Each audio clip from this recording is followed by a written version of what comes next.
Áudios gratuitos da Constituição Federal, Códigos Penal, Processo Penal, Civil e Processo Civil, Leis Complementares e Ordinárias, só aqui, Direito em Áudio. Inscreva-se! Subseção 5. Do auxílio-doença. Artigo 59. O auxílio-doença será devido ao segurado que, havendo cumprido, quando for o caso, o período de carência exigido nesta lei, ficar incapacitado para o seu trabalho ou para a sua atividade habitual por mais de 15 dias consecutivos. Parágrafo único.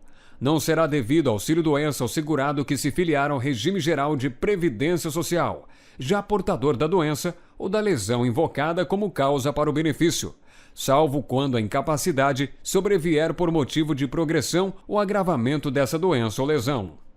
Artigo 60. O auxílio-doença será devido ao segurado empregado a contar do 16º dia do afastamento da atividade e, no caso dos demais segurados, a contar da data do início da incapacidade enquanto ele permanecer incapaz. Parágrafo 1º. Quando requerido por segurado afastado da atividade por mais de 30 dias, o auxílio-doença será devido a contar da data da entrada do requerimento. Parágrafo 2º. Revogado. Parágrafo 3º. Durante os primeiros 15 dias consecutivos ao do afastamento da atividade por motivo de doença, incumbirá a empresa pagar ao segurado empregado seu salário integral. Parágrafo 4º. A empresa que dispuser de serviço médico, próprio ou em convênio, terá a seu cargo o exame médico e o abono das faltas correspondentes ao período referido no parágrafo 3º, somente devendo encaminhar o segurado à perícia médica da Previdência Social quando a incapacidade ultrapassar 15 dias. Parágrafo 5º. Nos casos de impossibilidade de realização de perícia médica pelo órgão ou setor próprio competente, assim como de efetiva incapacidade física ou técnica de implementação das atividades e de atendimento adequado à clientela da Previdência Social, o INSS poderá, sem ônus para os segurados, celebrar, nos termos do regulamento, convênios, termos de execução descentralizada, termos de fomento ou de colaboração, contratos não onerosos ou acordos de cooperação técnica para a realização de perícia médica, por delegação ou simples cooperação técnica, sob sua coordenação e supervisão com... Inciso 1. Órgãos e entidades públicos ou que integrem o Sistema Único de Saúde SUS. Inciso 2. Vetado. Inciso 3. Vetado. Parágrafo 6º. O segurado que durante o gozo do auxílio-doença vier a exercer atividade que lhe garanta subsistência, poderá ter o benefício cancelado a partir do retorno à atividade. Parágrafo 7º.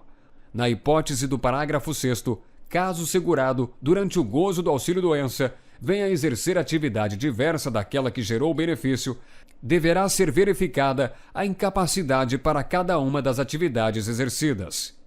Artigo 61. O auxílio-doença, inclusive o decorrente de acidente do trabalho, consistirá numa renda mensal correspondente a 91% do salário de benefício, observado o disposto na seção 3, especialmente no artigo 33 desta lei. Artigo 62. O segurado em gozo de auxílio-doença, insusceptível de recuperação para sua atividade habitual, deverá submeter-se ao processo de reabilitação profissional para o exercício de outra atividade. Não cessará o benefício até que seja dado como habilitado para o desempenho de nova atividade que lhe garanta a subsistência, ou, quando considerado não recuperável, for aposentado por invalidez. Artigo 63. O segurado empregado, inclusive o doméstico, em gozo de auxílio-doença, será considerado pela empresa e pelo empregador doméstico como licenciado. Parágrafo único. A empresa que garantir ao segurado licença remunerada ficará obrigada a pagar-lhe durante o período de auxílio-doença a eventual diferença entre o valor deste e a importância garantida pela licença. Artigo 64.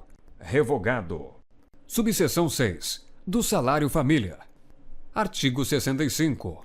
O salário-família será devido, mensalmente, ao segurado empregado, inclusive o doméstico, e ao segurado trabalhador avulso, na proporção do respectivo número de filhos ou equiparados nos termos do parágrafo 2º do artigo 16 desta lei, observado o disposto no artigo 66. Parágrafo único. O aposentado por invalidez ou por idade, os demais aposentados com 65 anos ou mais de idade, se do sexo masculino, ou 60 anos ou mais, se do feminino, terão direito ao salário família, pago juntamente com a aposentadoria. Artigo 66. O valor da cota do salário família por filho ou equiparado de qualquer condição até 14 anos de idade ou inválido para qualquer idade é de: 1.360 cruzeiros, para o segurado com remuneração mensal não superior a 51.000 cruzeiros. Inciso 2. 170 cruzeiros, para o segurado com remuneração mensal superior a 51.000 cruzeiros. Artigo 67. O pagamento do salário família é condicionado à apresentação da certidão de nascimento do filho ou da documentação relativa ao equiparado ou ao inválido, e a apresentação anual de atestado de vacinação obrigatória e de comprovação de frequência à escola do filho ou equiparado, nos termos do regulamento. Parágrafo único. O empregado doméstico deve apresentar apenas a certidão de nascimento referida no caput. Artigo 68. As cotas do salário família serão pagas pela empresa ou pelo empregador doméstico, mensalmente, junto com o salário, efetivando-se a compensação quando do recolhimento das contribuições, conforme dispuser o regulamento. Parágrafo 1º. A empresa ou empregador doméstico conservarão durante 10 anos os comprovantes de pagamento e as cópias das certidões correspondentes para a fiscalização da Previdência Social. Parágrafo 2º. Quando o pagamento do salário não for mensal, o salário família será pago juntamente com o último pagamento relativo ao mês. Artigo 69. O salário família devido ao trabalhador avulso poderá ser recebido pelo sindicato de classe respectivo, que se incumbirá de elaborar as folhas correspondentes e de distribuí-lo. Artigo 70. A cota do salário família não será incorporada, para qualquer efeito, ao salário ou ao benefício. Subseção 7. Do salário maternidade. Artigo 71. O salário maternidade é devido à segurada da Previdência Social durante 120 dias, com início no período entre 28 dias antes do parto e a data de ocorrência deste, observadas as situações e condições previstas na legislação no que concerne à proteção à maternidade. Parágrafo único. Revogado. Artigo 71-A. Ao segurado ou segurada da Previdência Social que adotar ou obtiver guarda judicial para fins de adoção de criança é devido o salário maternidade pelo período de 120 dias. Parágrafo 1º. O salário maternidade de que trata este artigo será pago diretamente pela Previdência Social. Parágrafo 2º. Ressalvado o pagamento do salário maternidade, a mãe biológica e o disposto no artigo 71b, não poderá ser concedido o benefício a mais de um segurado, decorrente do mesmo processo de adoção ou guarda, ainda que os cônjuges ou companheiros estejam submetidos a regime próprio de previdência social. Artigo 71b. No caso de falecimento da segurada ou segurado que fizer jus ao recebimento do salário maternidade, o benefício será pago por todo o período ou pelo tempo restante a que teria direito, ao cônjuge ou companheiro sobrevivente que tenha a qualidade de segurado, exceto no caso do falecimento do filho ou de seu abandono, observadas as normas aplicáveis ao salário maternidade. Parágrafo 1º. O pagamento do benefício de que trata o caput deverá ser requerido até o último dia do prazo previsto para o término do salário maternidade originário. Parágrafo 2º. O benefício de que trata o caput será pago diretamente pela Previdência Social durante o período entre a data do óbito e o último dia do término do salário maternidade originário e será calculado sobre: Inciso 1. A remuneração integral para o empregado e trabalhador avulso. Inciso 2. O último salário de contribuição para o empregado doméstico. Inciso 3.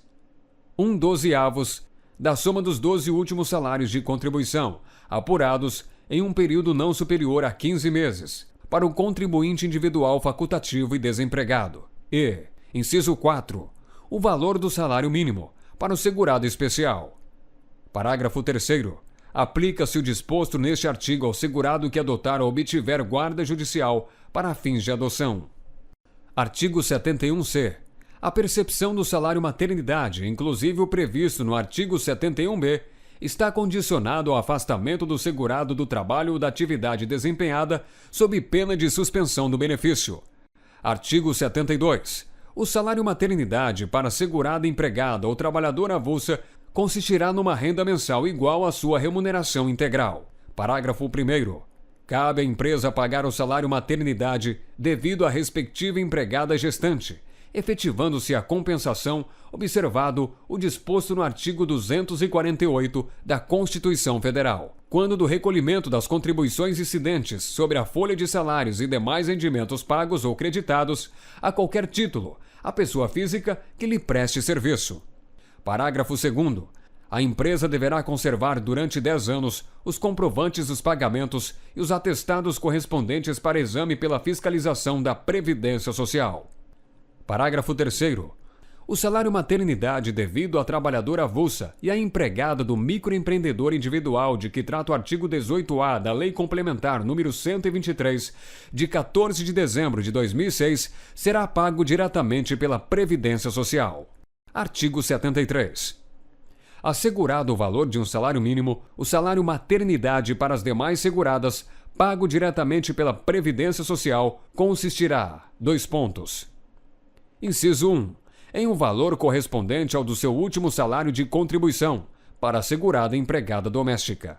Inciso 2. Em 1/12 do valor sobre o qual incidiu sua última contribuição anual, para a segurada especial. Inciso 3. Em 1/12 da soma dos 12 últimos salários de contribuição, apurados em um período não superior a 15 meses, para as demais seguradas. Ainda não se inscreveu? Então pare de perder tempo. Inscreva-se já. Compartilhe essa ideia. Acesse www.direitoemaudio.com.